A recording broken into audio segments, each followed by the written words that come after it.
Hello students, आपका chemistry class में बहुत बहुत स्वागत है। आज मैं आपके लिए क्लास 12th का काफ़ी इम्पोर्टेंट टॉपिक लाया हूँ और आज मैं आपको कुछ इम्पोर्टेंट अभिक्रिया बताऊँगा जो आपके बोर्ड एग्ज़ाम में लगभग पूछा जाता है। आइए, आज हमारा पहला टॉपिक है ऊर्ध्व अभिक्रिया। आज हम लोग सबसे पहले ऊर्ध्व अभिक्रिया को समझते हैं कि ये ऊर्ध्व अभिक्रिया क्या है। तो स्टूडेंट्स देखो, ये ऊर्ध्व अभिक्रिया है क्या। जब एल्किल हैलाइड का शुष्क ईथर की उपस्थिति में सोडियम के साथ अभिक्रिया कराई जाती है तो एल्केन बनता है। ध्यान से समझो, ये इतना इम्पोर्टेंट है कि ये आपके बोर्ड एग्जाम में खूब देखने को मिलता है। तो ऊर्ध्व अभिक्रिया में क्या होता है कि जब एल्किल हैलाइड का शुष्क ईथर की उपस्थिति में सोडियम से रिएक्शन कराया जाए तो आपको एल्केन प्राप्त होगा। समझ गए। अब देखिए, आप इसको और फ्रेश से समझिए। ये देखिए, ये एल्किल हैलाइड है, ये आपका एल्किल हैलाइड है और ये आपका सोडियम है। शुष्क ईथर की उपस्थिति में ये आपका क्या बनाएगा, ये एल्केन बनाएगा। ठीक है।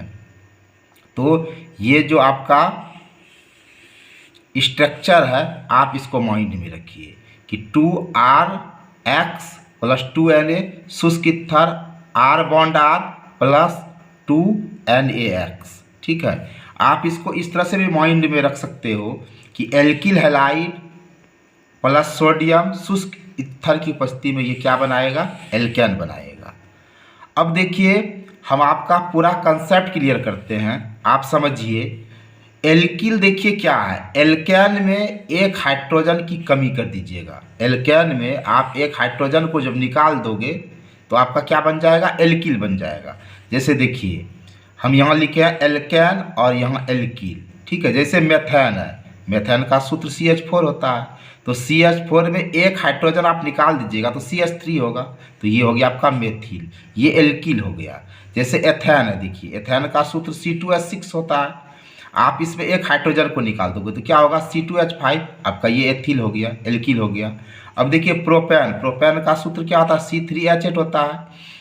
अब इसमें एक हाइड्रोजन आप निकाल दीजिए तो C3H7 हो गया, ये आपका प्रोपिल हो गया।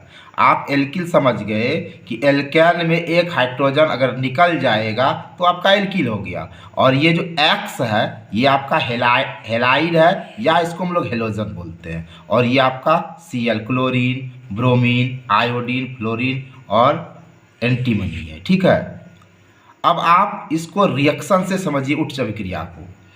देखिए, आप यहाँ दिमाग में ये रखिए, ये स्ट्रक्चर 2R-X 2Na शुष्क ईथर की उपस्थिति में ये R बॉन्ड R 2NaX। ठीक है। अब देखिए, आप सबसे पहले एल्किल हैलाइड लीजिए। देखिए, ये एल्किल हैलाइड CH3Cl है। ठीक है। और इसका नाम क्या हो गया, देखिए CH3, तो CH3 का नाम क्या है आपका, मेथिल। और ये Cl आपका क्या है, क्लोरीन, तो ये क्या हो गया आपका मेथिल क्लोराइड। और आप यहाँ 2 दे दीजिए। फिर आप किससे, सोडियम 2Na से रिएक्शन कराइए शुष्क ईथर की उपस्थिति में, तो ये क्या बनता है हमारा, ये हमारा बनता है एल्केन। तो यहाँ देखिए CH3, देखिए 2CH3 है ना, 2CH3 है तो CH3 बॉन्ड CH3। अब देखिए 2Na है, ये है 2Na, और यहाँ देखिए Cl आपका 2Cl है ना, तो देखिए 2Cl। अब देखिए, आप इसके जगह पे ऐसे भी समझिए, आप पहले यहाँ 2 दीजिए।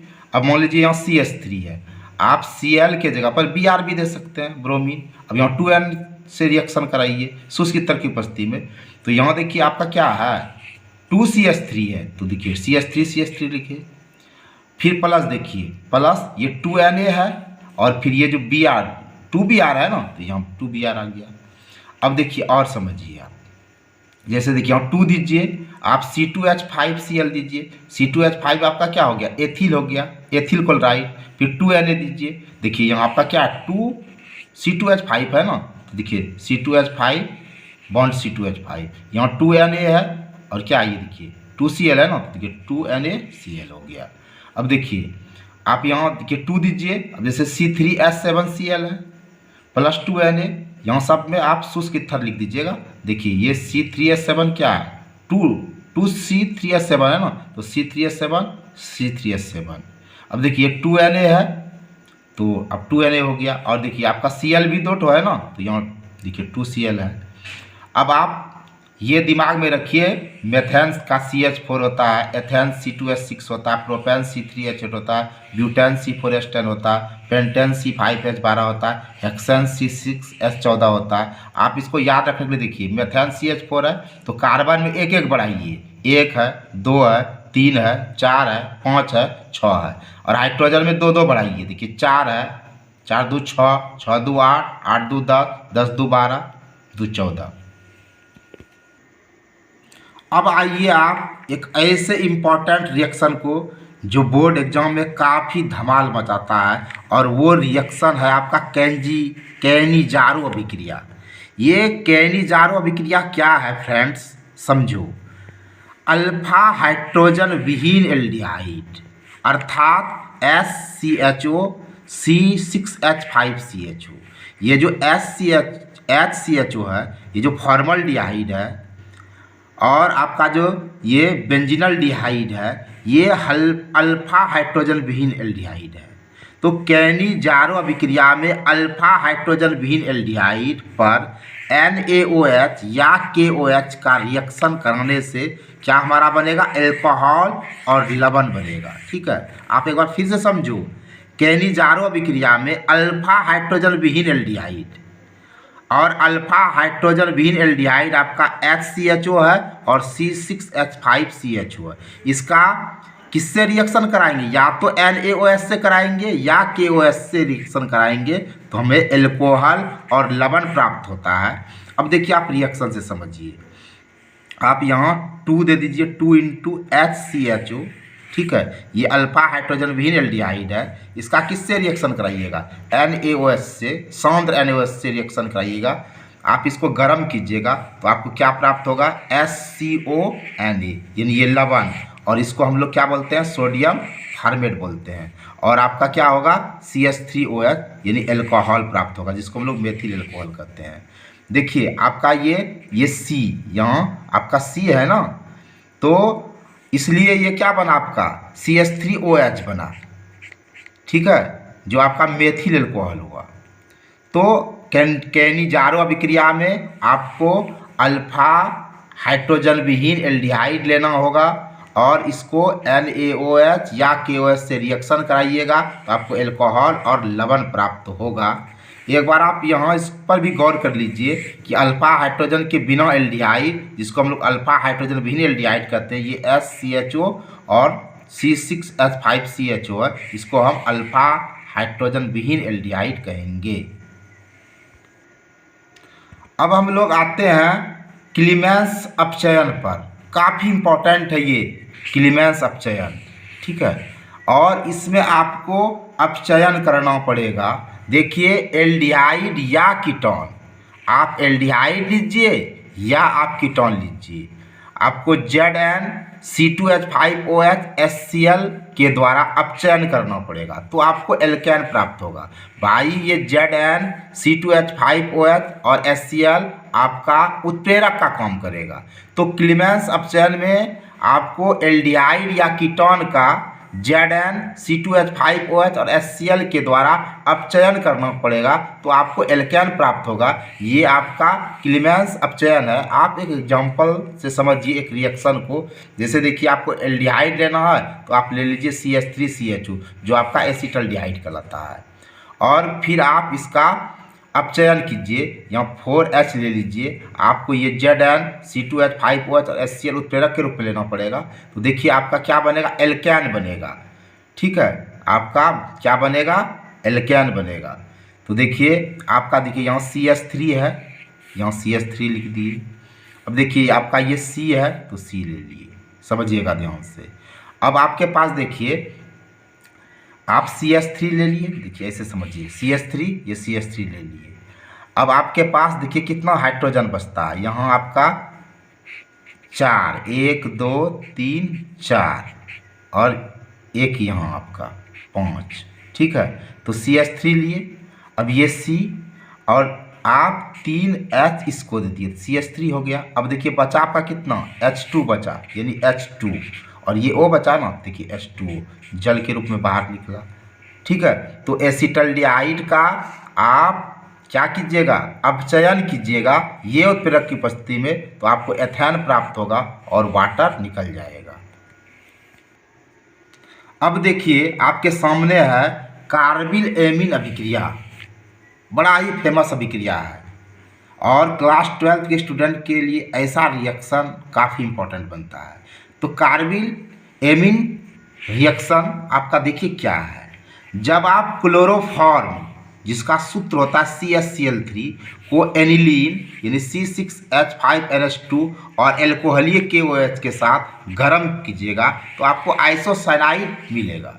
ये चीज़ आपका कार्बिल एमीन रिएक्शन है गाइस, कि जब क्लोरोफॉर्म को एनिलीन और एल्कोहलीय KOH के साथ गर्म कीजिएगा तो आइसोसाइनाइड बनता है, यानी क्लोरोफॉर्म को किसके साथ, एनिलीन और एल्कोहलीय KOH के साथ गर्म कीजिएगा तो आइसोसाइनाइड बनता है। अब देखिए हम आपको रिएक्शन करके दिखा रहे हैं। देखिए ये क्लोरोफॉर्म है CHCl3, आप एनिलीन से कीजिएगा, एनिलीन का सूत्र क्या होता है C6H5NH2, आप इसको KOH से रिएक्शन कीजिएगा, यानी CHCl3 C6H5NH2 और KOH।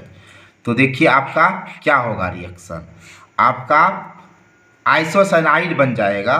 देखिए ये C6H5 देख रहे हैं, C6H5, ये आप N ले लीजिए और आप क्या कीजिएगा, इसका C ले लीजिए। ठीक है, अब आप देखिए, अब आपका यहाँ K है और यहाँ देखिए आपका Cl3 यानी 3 क्लोरीन है, तो आप यहाँ 3 दे दीजिए ताकि आपका बैलेंस हो जाए।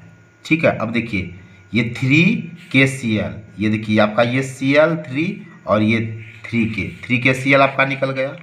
अब देखिए आपका क्या बचा, अब आपका हाइड्रोजन देखिए 6 ठो बचा है, आपका हाइड्रोजन कितना बचा 6, क्योंकि देखिए C6H5NH2 आपका निकल ही गया। ठीक है, आपका फिर क्या है, हाइड्रोजन कितना बच गया यहाँ, देखिए एक हाइड्रोजन आपका यहाँ बचा। ठीक है, और यहाँ देखिए आपका ये 3 2 5 1 6, आपका 6 हाइड्रोजन है, 1 2 3 4 5 6। ठीक है, देखिए 3 दूनी 6 हाइड्रोजन आपका बचा। ठीक है, अब देखिए ऑक्सीजन आपका कितना बचा है, ऑक्सीजन देखिए यहाँ आपका 3 है, तो ये 3 इसलिए H2O पर 3 दिए। तो आप कार्बिल एमीन रिएक्शन को समझ गए कि जब क्लोरोफॉर्म को एनिलीन और एल्कोहलीय KOH के साथ गर्म कीजिएगा तो आइसोसाइनाइड बनता है। एक बार आप रिएक्शन को समझ लीजिए, ये क्लोरोफॉर्म हुआ CHCl3, अब देखिए C6H5NH2 आपका एनिलीन हुआ, आप इसको KOH से रिएक्शन कीजिएगा, ये KOH से। ठीक है, तो आपका क्या बनेगा, फेनिल आइसोसाइनाइड बनेगा। तो आप देखिए C6H5 ये N और ये आप C ले लीजिएगा, ये C6H5 देखिए है ना C6H5, ये आप N ले लीजिए और फिर ये C ले लीजिए, तो आपका क्या हुआ, 1 मिनट गाइज। अब देखिए आपका ये C6H5 है, तो देखिए आप सबसे पहले C6H5 लिए, देखिए C6H5 हो गया आपका। ठीक है, फिर ये N ले लीजिए, N लिए, फिर ये देखिए आप C ले लिए। ठीक है, तो ये आपका फेनिल आइसोसाइनाइड बन गया। तो देखिए हम इसको ऐसे कट कर देते हैं, C6H5 यहाँ आ गया, ये N आपका आ गया। ठीक है, देखिए ये N भी आ गया, ये आपका C भी आ गया, ये फेनिल आइसोसाइनाइड बन गया। अब देखिए आपका यहाँ देखिए KOH है और यहाँ Cl3 है, तो आप यहाँ 3 दे दीजिए। अब देखिए 3KCl, ये भी आपका खप गया। ठीक है, अब आपके पास देखिए क्या बचा, हाइड्रोजन आपके पास कितना बचा, देखिए यहाँ H3 है, 3 ठो H बचा ना इसका, 3 ठो H, और यहाँ 2 ठो H और 1 H इसका, 6 ठो H बचा। ऑक्सीजन आपका कितना बचा, 3 ठो, देखिए 3 ठो। तो आप ऐसे लिखिए, देखिए H2O और यहाँ अगर आप 3 देते, देखिए 3 दूनी 6, देखिए 1 2 3 4 5 6, और वो कितना आपका 3, देखिए 3, तो ये आपका हो गया। आई होप आप इस वीडियो को बड़े मज़े से समझे होंगे और ये एग्ज़ाम के लिए आपका काफ़ी इम्पोर्टेंट है। अगर आपको ये वीडियो पसंद आया होगा तो अपने फ्रेंड्स में शेयर करेंगे। आपको वीडियो वॉचिंग के लिए बहुत बहुत धन्यवाद। जय हिंद, जय भारत।